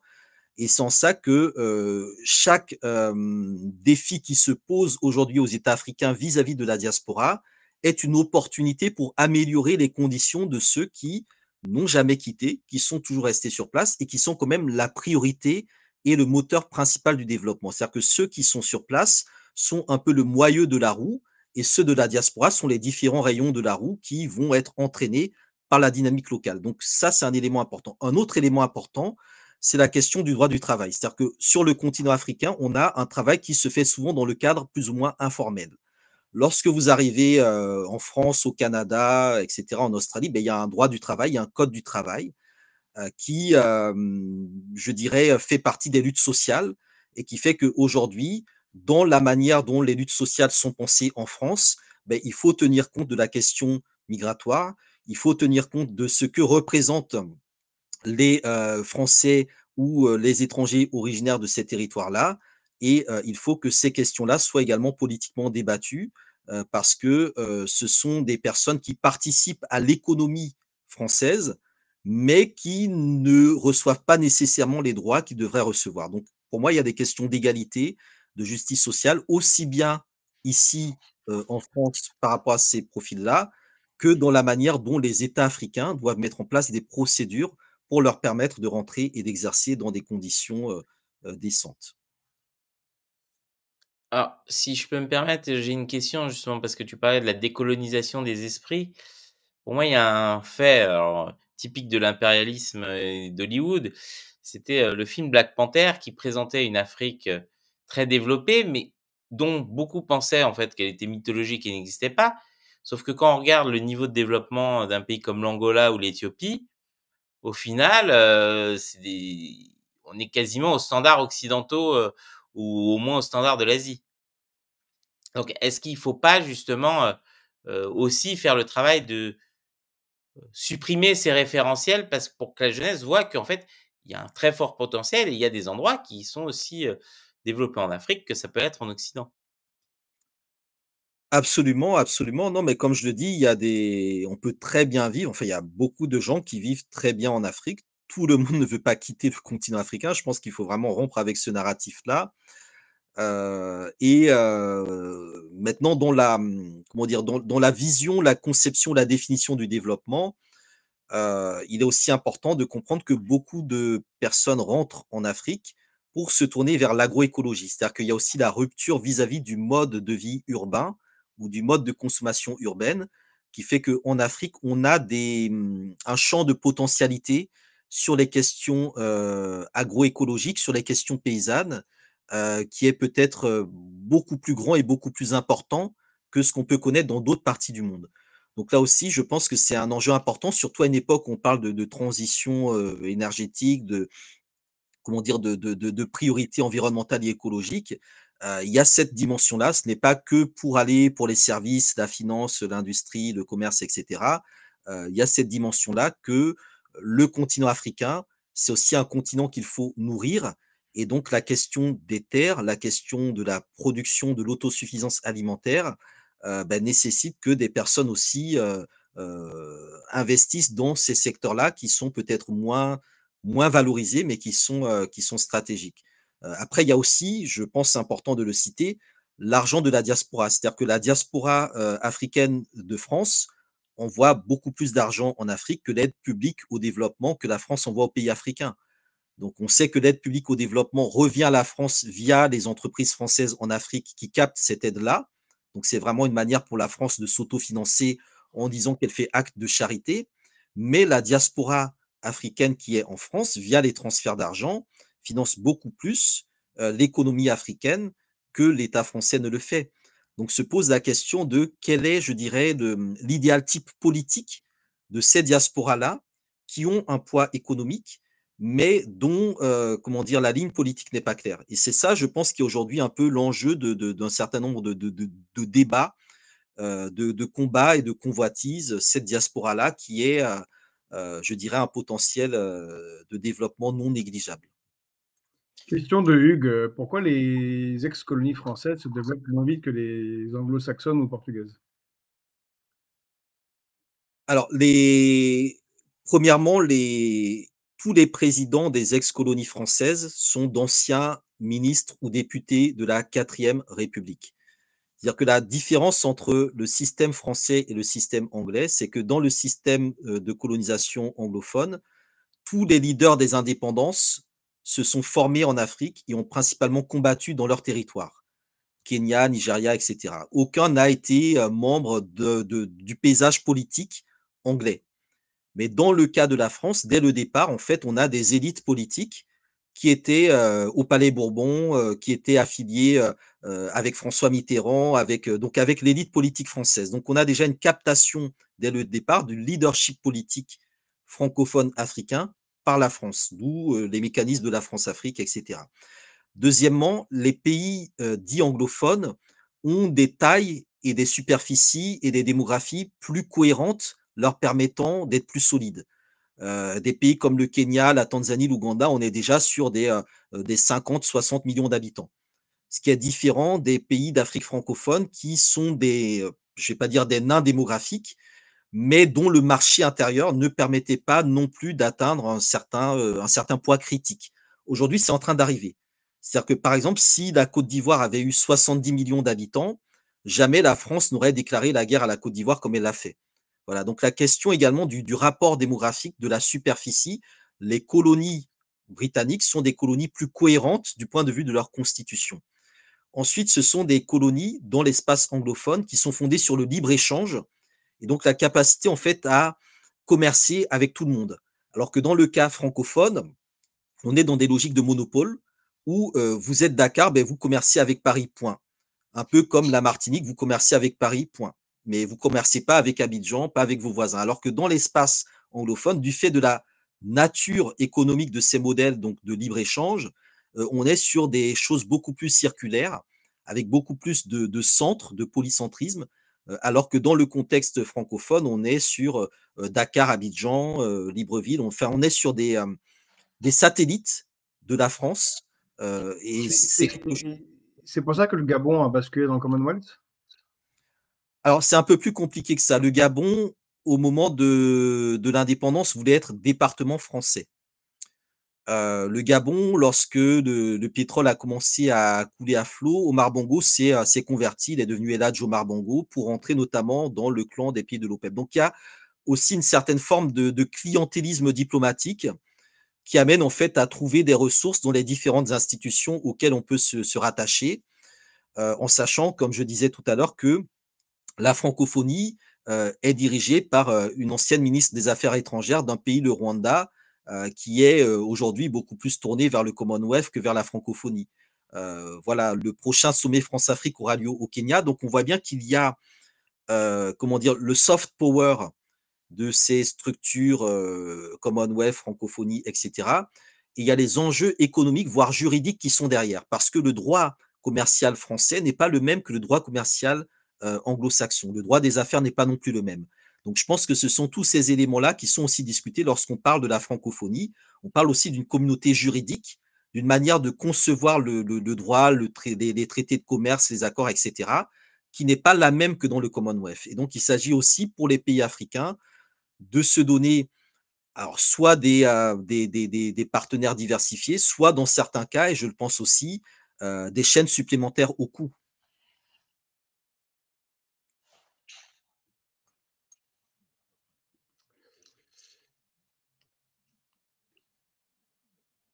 Excusez-moi, pardon. Un petit problème sur mon ordinateur. Heu, je vois le temps qui file, mais c'est extrêmement intéressant, énormément de questions à poser encore. Peut-être une dernière, enfin une dernière, peut-être un dernier sujet si vous pouvez encore, bien sûr, monsieur Boukari, c'est, la question de la dette.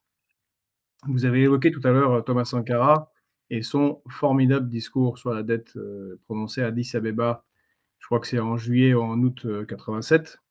Je suis entièrement d'accord avec vous, il a mis le doigt sur, le levier de domination, contemporain et donc ça a dû lui coûter la vie en octobre 87. Hem, quelle est dans le mouvement, panafricain la l'i comment vous voyez cette sortie de la dette et cette contrainte de la dette et sa libération? Est-ce qu'il s'agirait de faire un audit de la dette et de ne payer que la dette légitime? Est-ce que c'est de faire défaut? Est-ce que c'est de faire découvrir une inflation? Quelle est la solution? Car tant qu'il y a cette dette, et j'invite vraiment, tous ceux qui ne l'ont pas écouté, ça se trouve sur, YouTube facilement, le discours de Thomas Sankara, il comprend et puis il y a aussi son discours à la tribune de l'ONU, qui est vraiment une excellente introduction sur les leviers de domination par le biais de la dette et je répète, maintenant c'est une question importante en Afrique, mais c'est fondamental aussi, pour certains pays européens. On a vu en Grèce, on voit doucement arriver, en France. Comment vous voyez vous débarrasser de cette, épée de Damoclès qui pèse sur les pays africains? Oui, alors juste pour préciser, lorsque Sankara fait le discours sur la dette, il s'inscrit, alors je vais pas dire dans le plagiat, mais dans la continuité des propos de Fidel Castro. C'est Fidel Castro le premier qui avait fait un grand discours sur la dette et le Burkina Faso de Sankara s'inscrit dans la continuité de la révolution cubaine et donc il s'agissait d'exporter en fait ce principe, mis en avant par Fidel Castro, contre le capitalisme. Fidel Castro au niveau de Cuba, qui fait la seconde révolution de la Caraïbe après celle de Haïti en 1804 Et je pense qu'Haïti est important. Le cas d'Haïti est important pour deux, trois choses qu'on doit bien comprendre. Haïti, c'est la première décolonisation de l'histoire de France. C'est la première fois que la France perd une colonie. Et c'était la colonie la plus riche du Nouveau Monde à cette époque-là. Et c'est une défaite militaire infligée à l'armée de Napoléon. C'est une indépendance totale en 1804, le 1er janvier 1804. Et 20 ans plus tard, en 1825, la France de Charles X impose, entre guillemets, une dette à Haïti, c'est-à-dire le paiement d'une compensation en échange de la reconnaissance de l'indépendance. Sachant que l'indépendance, dans le contexte réel, c'est la capacité à choisir avec qui vous voulez commercer. C'est-à-dire que vous êtes indépendant le jour où vous êtes maître de votre commerce extérieur, où vous décidez avec qui vous voulez échanger, sous quelle modalité, quel prix, etc. D'où le fait que je l'expliquais tout à l'heure, les pays africains sont encore dans des relations de monopole ou d'exclusif vis-à-vis de la France. Et cette dette, entre guillemets, imposée à Haïti, c'est le début de l'histoire du néocolonialisme.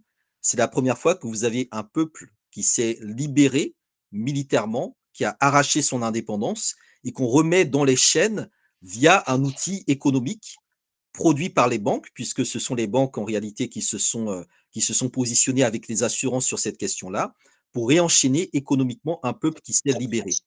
Donc le cas de Haïti, pour nous, il est fondateur et fondamental de cette question de la dette que nous appelons plutôt la rançon et la nécessité de poser la question des réparations à Haïti. Donc en 2003-2004, Jean-Bertrand Aristide, qui à l'époque était président d'Haïti, avait dit à la France qu'elle devait verser à Haïti 22 milliards de dollars, qui correspond au montant de la dette de l'époque, qui est une dette illégale, illégitime et odieuse. Et Jean-Bertrand Aristide a été renversé par une intervention militaire américano-franco-canadienne. Et voilà, donc la question de la dette, elle est liée à celle des réparations par rapport à Haïti. Ça, c'est le premier point. Le deuxième point, c'est que souvent, quand on parle de la dette, les Occidentaux vont nous dire oui, mais on vous donne déjà de l'argent, on vous fait des prêts, etc. Et je pense qu'il y a depuis la fin de la Seconde Guerre mondiale une logique problématique qui est liée à la manière dont les Américains ont mis en place le plan Marshall pour la reconstruction de l'Europe. Parce que c'est par l'outil économique finalement que les Américains ont aussi vassalisé l'Europe, le plan Marshall. Et cette notion de plan Marshall, qui est liée à l'idée de la reconstruction d'un territoire qui a été ravagé, s'inscrit aussi dans des logiques de dette sur lesquelles nous devons être vigilants parce que un certain nombre de dirigeants disent que l'Afrique n'a pas besoin de dette, de réparation, mais d'un plan Marshall. Et donc, nous devons étudier un peu plus précisément ce qu'entend et ce que comprend ce fameux plan Marshall qui avait été mis en place au lendemain de la Seconde Guerre mondiale pour relancer notamment l'économie européenne et qui s'appuyait en grande partie aussi sur la captation des ressources africaines, puisque au lendemain de la Seconde Guerre mondiale, le franc CFA était plus fort que le franc français parce que la France avait besoin des matières de ses colonies. Donc, la question de la dette, la question de la réparation, c'est comment on décolonise le commerce international, comment on repense la souveraineté par rapport aux enjeux liés au commerce extérieur et de manière plus concrète, c'est comment les États africains déjà se mettent d'accord entre eux pour réaliser ce que Sankara appelait à réaliser, c'est-à-dire un front uni contre la dette. Il appelait ça le club d'Addis Abeba, par exemple, pour faire en sorte que il y ait déjà une explication de ce que l'on met sous le nom de dette, qui est en réalité un racket, et qu'il y ait un réajustement de l'ordre économique mondial international qui soit, je dirais, un peu plus juste et qui tienne compte finalement du fait qu'aujourd'hui, il y a plus d'argent qui sort du continent africain que d'argent qui n'entre dans le continent africain. Donc c'est tous ces éléments-là, je pense, qui sont aujourd'hui à mettre sous la table. La dette, c'est une reconquête, c'est une recolonisation du continent africain. Et donc, il ne faut évidemment pas rentrer dans le jeu de se soumettre à la dette.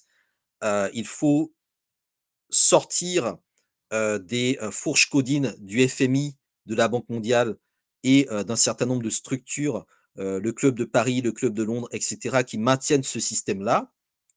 et voilà, donc il faut aujourd'hui, une révolution économique, mais ça passe par, je dirais un alignement, politique sur une position commune et donc panafricaine. Mais, s'il y a un truc qui est intéressant dans ce que tu dis, Hamzat, c'est que c'est marrant parce que c'est totalement applicable à la France et j'ai l'impression que la France est comme un enfant battu qui battrait son propre enfant.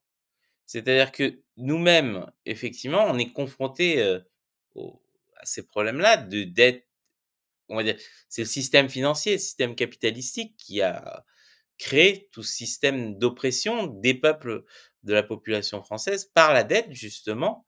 C'est pour ça qu'on doit toujours économiser, attention, les déficits et cetera et en même temps, on parlait tout à l'heure de souveraineté monétaire, c'est-à-dire que c'est marrant, ça fait beaucoup de résonance dans les propres combats que les Français doivent faire aujourd'hui pour eux-mêmes s'émanciper à nouveau.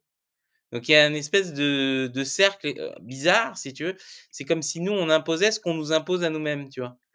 Bah, oui, d'où le fait que j'explique que la question coloniale se pose au cœur même de la structure de la Cinquième République, au cœur même du fonctionnement de l'État français. C'est-à-dire qu'aujourd'hui, la France connaît une crise que certains annoncent comme étant une crise de régime, mais en fait, c'est aussi une crise coloniale. C'est-à-dire qu'il y a cette question-là, pour moi, qui est vraiment structurante, qui est sous-jacente, qui nécessite d'être traitée un peu de la même manière que le Portugal s'est effondré avec les décolonisations des guerres d'indépendance dans ses colonies. On est dans une situation qui finalement n'est pas si éloignée que ça, parce que la France garde des structures coloniales dans son sein, quoi. Et donc ça, tant que ce n'est pas posé sur la table, on n'ira pas justement, au fond de ces problématiques, de dette, de servitude financière vis-à-vis des marchés, et cetera, quoi.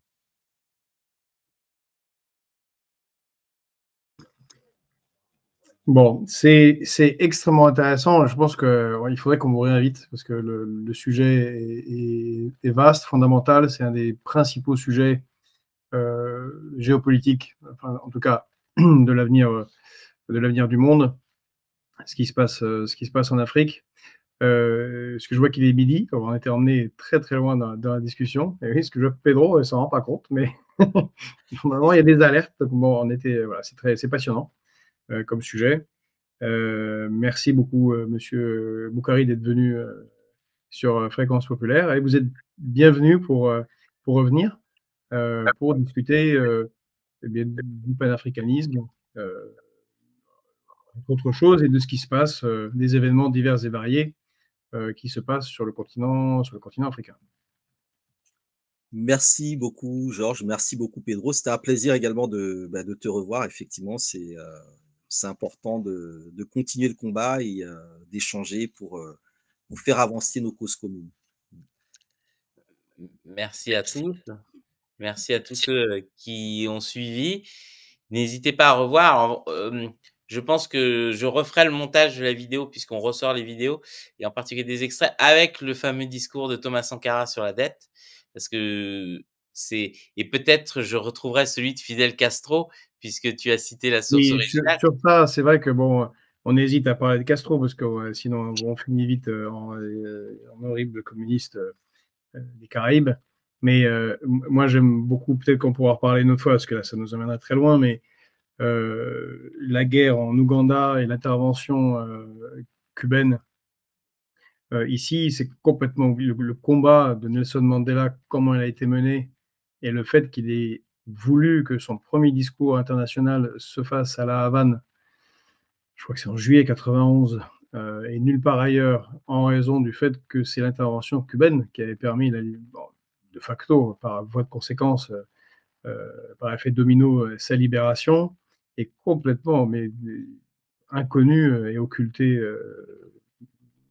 en Occident, et c'est un discours en soi extraordinaire que celui de Nelson Mandela à la Havane. Enfin, il y aurait vraiment énormément de sujets à aborder, ne serait-ce que cette thématique d'un pays avec des gens un peu colorés, basanés et des Caraïbes qui non seulement font une révolution et deviennent indépendants, mais osent faire une expédition transatlantique comme l'ont fait que les Occidentaux, il me semble, jusqu'à maintenant, pour aller changer le cours géopolitique du monde. Il y a vraiment énormément de sujets à discuter et celui-là sera aussi très, très intéressant. En tout cas, merci beaucoup, c'est très instructif. et comme je ne l'ai pas lu, je vais me procurer Africa Unite. Comme ça, je serai moins bête sur ce sujet la prochaine fois. Bah, merci à tous, bonne Mer journée et à très bientôt.